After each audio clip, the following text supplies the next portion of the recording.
Hello dear student, तो कैसे हैं आप सब। हम आशा करते हैं कि आप अच्छे होंगे, स्वस्थ होंगे, मस्त होंगे।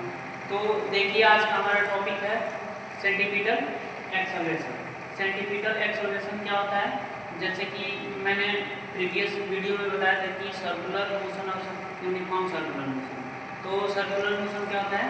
जब कोई बॉडी किसी जब कोई बॉडी सर्कल में मोशन करती है, एकदम जैसे सर्कल होता है उस टाइप का अगर मोशन हो रहा है तो वहाँ पे सर्कुलर मोशन होगा। अगर कोई बॉडी यूनिफॉर्म वेलोसिटी के साथ मूव कर रही है तो वहाँ पे यूनिफॉर्म सर्कुलर मोशन होगा।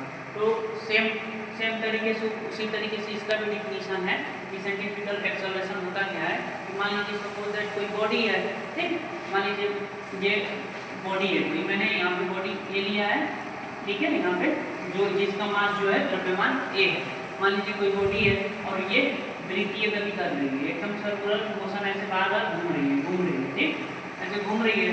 तो सपोज दैट मैंने कंसीडर किया कि ये बॉडी ए पोजीशन पर थी, ए से बी गई, तो मान लीजिए ए पर थी तो इसकी वेलोसिटी कितनी थी? v1 थी, ठीक। ये वेलोसिटी की डायरेक्शन ये रही और वेलोसिटी क्या थी? v1 थी। और दूसरे पोजीशन बी पे गई तो वहाँ पे वेलोसिटी क्या थी? v2 थी।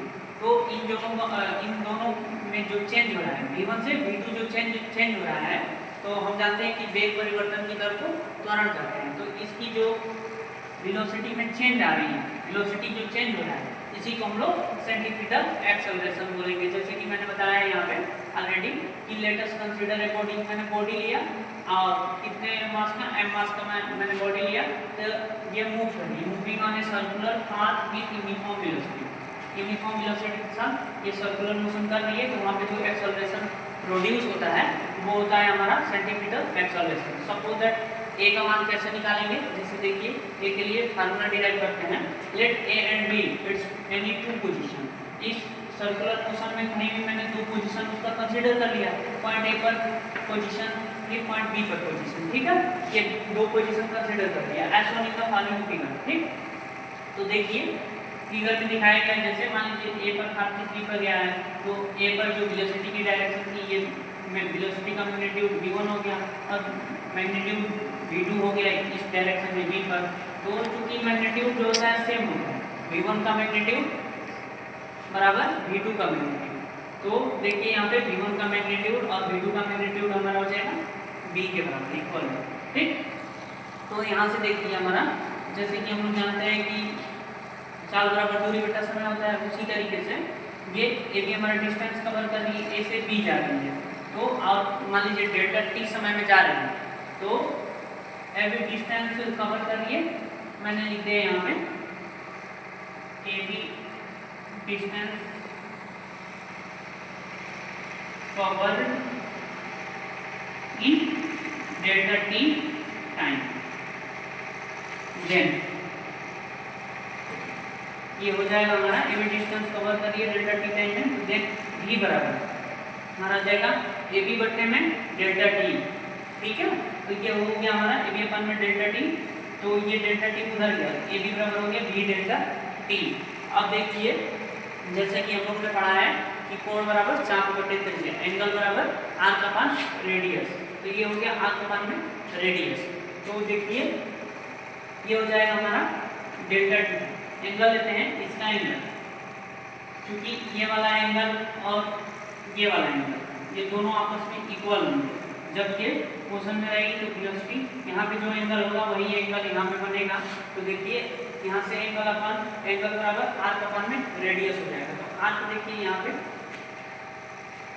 ए बी अपन में आर है, डेल्टा थीटा ए बी अपन में आर, डेल्टा थीटा हो गया ए बी अपन में ये आर हो जाएगा, डिस्टेंस अपन में डिस्टेंस अपन में ये कवर्ड डिस्टेंस, ठीक। तो ये ए बी अपन में आर हो जाएगा और ये डेल थीटा इक्वल हो जाएगा क्यू आर अपन में बी। ये देखिए कहाँ से है, जैसे कि ये फिगर में मैंने बताया है कि इस ये वाला जो वेलोसिटी की डायरेक्शन है ये हो गया और ये वाला डायरेक्शन, ये दोनों डायरेक्शन का फिगर मैंने यहाँ बनाया है। तो जैसे कि यहाँ पे मैंने बताया कि डेल्टा थीटा जो है ये इसके इक्वल होगा, तो ये डेल्टा थीटा हो गया। और कितने डिस्टेंस को मान लीजिए मैंने v1 से जो हो रहा है ये v1 से v2 तक जा रहा है, v1 था, v2 तक जा रहा है, तो चेंज मैंने मान लिया कि डेल्टा v चेंज हो रहा है, तो v1 से v2 की डेल्टा v चेंज हो रहा है, तो ये हो जाएगा हमारा qr अपन में ये डेल्टा इक्वल टू qr अपन में ये वाला डिस्टेंस v, तो qr अपन में v हो गया, डेल v जो डेल v है, qr कितना है, डेल v अपन में v। तो देखिए क्या होगा, जैसे कि ए बी ये डेल थीटा दोनों का LHS सेम है, तो RHS भी सेम होगा, तो ये ए बी अपन में आर इसके इक्वल हो जाएगा, डेल बी अपन में आर के इक्वल हो जाएगा, और ये ए बी इक्वल टू हम लोग यहाँ से रखेंगे, ए बी का मान निकाला गया है v डेल्टा टी, तो यहाँ रखेंगे v delta T, Q R का मान जानते हैं डेल बी, पुट कर दिया। अब देखिए इसका क्रॉस मल्टीप्लाई करेंगे, तो यहाँ का डेल v में होगा और v का v डेल टी में होगा, जब v का डेल ये होगा तो r डेल v हो जाएगा और v स्क्वायर डेल टी हो जाएगा।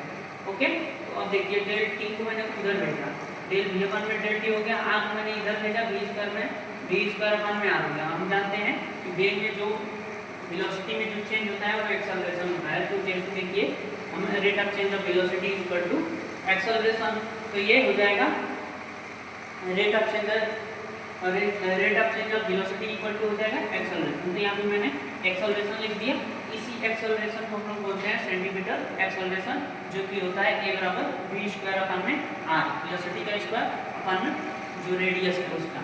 अब सपोज दैट जैसे कि हम लोग जानते हैं वी नो दैट कि v इक्वल टू जो होता है r ओमेगा, ओमेगा क्या है, एंगुलर स्पीड है, तो यहाँ से v equal to r omega put करेंगे इसमें, तो देखिए we know that v equal to r omega put in a बराबर v स्क्वायर अपन में r, v की जगह r ओमेगा पुट करेंगे, तो r ओमेगा का स्क्वायर बराबर r ओमेगा का स्क्वायर बराबर क्या हो जाएगा, r स्क्वायर ओमेगा स्क्वायर, तो ये हो जाएगा r स्क्वायर ओमेगा स्क्वायर अपन में r, एक r से r कैंसिल हो जाएगा, ये कैंसिल, तो ये क्या आएगा, ये r ओमेगा स्क्वायर, ये हो गया हमारा in form of radius and angular, ये रेडियस है और ये एंगुलर स्पीड है, इसके फॉर्म में हो गया ये सेंटीमीटर एक्सेलरेशन, और यहाँ पे वेलोसिटी और रेडियस के फॉर्म में हो गया एक्सेलरेशन, तो ये था हमारा सेंटीमीटर एक्सेलरेशन।